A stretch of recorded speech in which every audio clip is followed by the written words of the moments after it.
with. I think it was a good decision to ring-fence science. What this government has tried to do is say, look, we inherited a difficult economic situation.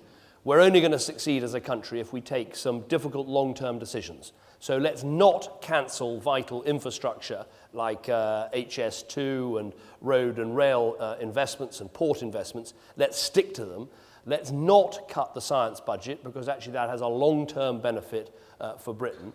And let's take difficult decisions in spending areas like welfare, where proper reform can yield some savings. So we've tried to do what a business would do, is you protect the long-term CapEx while you actually bear down on your current costs and try to be more efficient. I mean, that has been the approach of the government. Will we continue it? I think it's very likely that we will, because we think it's been successful. I think also Britain has got to play to our strengths. You know, we are in a very competitive global world, and we need to ask ourselves, well, where are our areas of natural competitive advantage? And I would argue you've got areas like aerospace, where next to the Americans, we've got the best aerospace industry in the world. I'd point to areas like financial services, not just London, but of course, 100,000 people employed in financial services here in Glasgow, another 100,000 in Edinburgh. It's clearly an area of great expertise. I would argue about areas like pharmaceuticals and life sciences, where we've got great businesses right throughout the United Kingdom and a research base that we can be very proud of. But I'd also put sort of science-based businesses, and particularly the link between science and health, right up there in terms of where our competitive advantage lies.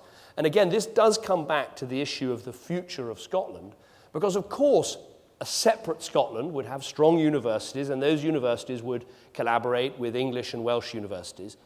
But why go to the bother of separation when actually the partnerships between Glasgow and Edinburgh and Cambridge and Oxford and UCL are so strong and getting stronger all the time?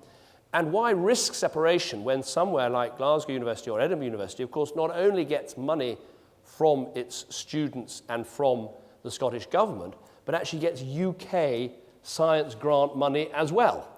And to me, it's another example of how, if we're going to play to our strengths as a nation, we should play to our strengths as a united nation rather than a separated one, because actually Scottish science, I think, will do better as part of UK science, and I think the opportunities are really exciting.